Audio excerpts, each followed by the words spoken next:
आजचा दिवस महाराष्ट्रासाठी अनपेक्षित दुःखाचा दिवस ठरला। आज सकाळी सकाळी टेलिव्हिजन स्क्रीनवरती एक बातमी झळकली की अजित पवारांच्या विमानाचा लँडिंगच्या वेळेला अपघात झाला। प्रत्येकाच्या काळजाचा ठोका चुकला आणि प्रत्येकानं हीच प्रार्थना केली की ही बातमी खोटी ठरावी। पण दुर्दैवानं महाराष्ट्रानं तडफदार, कर्तव्यनिष्ठ, स्पष्ट वक्तं असं नेतृत्व या विमान अपघातामध्ये गमावलं। अजित पवारांच्या विमान अपघातामध्ये दुर्दैवी अंत झाला। बारामतीमध्येच हे विमान कोसळलं। हा जसा पवार कुटुंबियांसाठी अतिशय मोठा धक्का मानला जातोय, तितकीच कधीही न भरून निघणारी उणीव ही कार्यकर्त्यांच्या मनात सुद्धा तयार झालेली आहे। दादा या नावानं राजकारणातलं अजित पवारांचं व्यक्तिमत्व हे प्रसिद्ध होतं। अजितदादा त्यांच्या वक्तशीरपणासाठी हे प्रत्येकाच्या कायम स्मरणात राहतील। अजित पवारांनी कायमच कर्तव्याला, कामाला सगळ्यात आधी प्राधान्य दिलं। कोणताही कार्यक्रम असो, अजित पवार वेळ कधीच चुकवायचे नाही। पण या वेळेला दादा तुम्ही तुमची वेळ चुकवलीत आणि अचानक निघून गेलात, अशीच भावना कार्यकर्त्यांच्या मनात निर्माण झालेली आहे। आज पक्षभेद विसरून सगळ्या राजकीय नेत्यांनी अजित पवारांप्रती बोलताना त्यांची गुणवैशिष्ट्य अधोरेखित केली। काही वेळापूर्वी शरद पवारांनी एक निवेदन सादर केलं आणि या निवेदनामध्ये अजित पवारांच्या विमानाचा अपघात हा केवळ एक अपघात होता, या पाठीमागे कोणतंही राजकारण नाही असं देखील स्पष्ट केलं।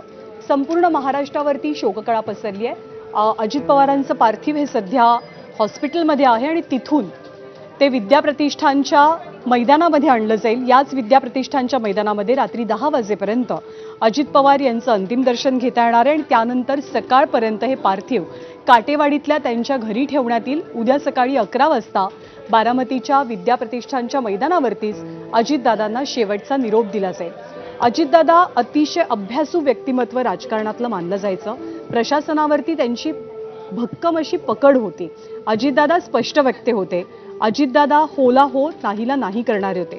बरेचदा आपण पाहतो की राजकारणी गोड गोड बोलतात, राजकारणी पॉलिटिकली करेक्ट बोलतात, काम होणार असेल नसेल तरी आपल्या भोवती पिंगा घालण्यासाठी कार्यकर्त्यांना अडकवून ठेवतात।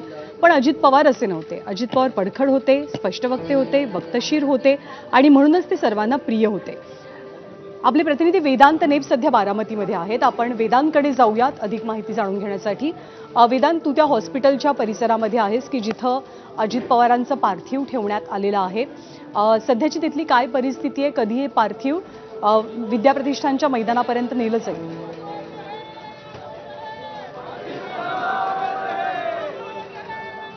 आधी ज्ञानदा मी गर्दी दाखवतो। या बारामती मेडिकल कॉलेजच्या बाहेरची ही सगळी गर्दी आहे। अजित पवारांवर प्रेम करणारे हे कार्यकर्ते हे बारामतीकर आहेत, ज्यांना अचानक ही बातमी कळली सकाळी, अनेक मोठा धक्का बसला आणि शोकाकुळ हे सगळे कार्यकर्ते आहेत। आपला लोकनेता आपल्यातनं गेला, आपले अजितदादा आपल्यातनं गेले, कारण काहींना प्रेमाने कुरवळणारे अजितदादा होते, काहींना रागवणारे अजितदादा होते आणि आज अजितदादांना निरोप देण्यासाठी हे सर्व कार्यकर्ते या बारामती मेडिकल कॉलेजच्या बाहेर उभे आहेत अंत्यदर्शनासाठी। इथे आपण बघतोय ही ॲम्ब्युलन्स, ज्या ॲम्ब्युलन्समधनं अजितदादांचं पार्थिव हे पुढे विद्याप्रतिष्ठान संकुलमध्ये जाईल आणि शवपेटी इथे आणण्यात आलेली आहे। शवपेटीमध्ये हे पार्थिव ठेवलं जाईल आणि पुढे हे इथनं आपण बघितलं तर साधारणपणे 1 किलोमीटरचे सगळं अंतर आहे आणि पोलिसांचा ठिकठिकाणी आपण बघतोय फौजफाटा आपल्याला पाहायला मिळतो, कारण गर्दी वाढत चालली आहे। जशी ही माहिती सकाळी कळाली तसं राज्यभरातनं अगदी कानाकोपऱ्यातनं राष्ट्रवादी काँग्रेसचे कार्यकर्ते, ज्यांना खरं तर अजित पवारांचा सहवास लाभला, त्यांचं मार्गदर्शन लाभलं, अनेकांना अजितदादांनी मोठं केलं, मोठे सल्ले दिले आणि त्यामुळे आपण बघतोय ही सगळी कार्यकर्त्यांची गर्दी आपल्याला पाहायला मिळते। काही जणांना आपण बोलण्याचा प्रयत्न करूया। कुठून आलात? कुठून आलात? कुठून? सुंगीमध्ये. कधी कळलं तुम्हाला? आणि सकाळी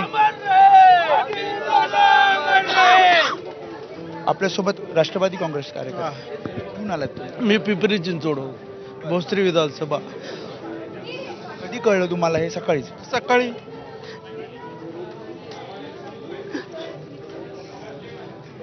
अजितदादांची काही आठवण आहे? कधी तुम्ही भेटला? अजितदादा हे महाराष्ट्राची सावली होती।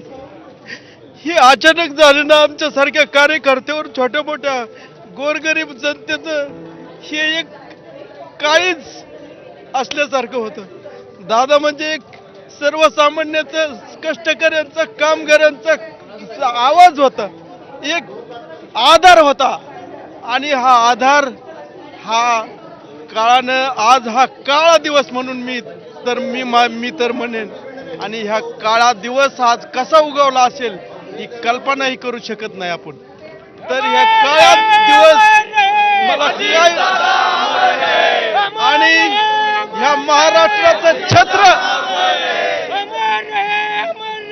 या महाराष्ट्राचं सावली, या महाराष्ट्राचं छत्र हे देवानं हिरावून दिलेलं आहे. हे मी कुठल्याही शब्दात व्यक्त करू शकत नाही मी साहेब.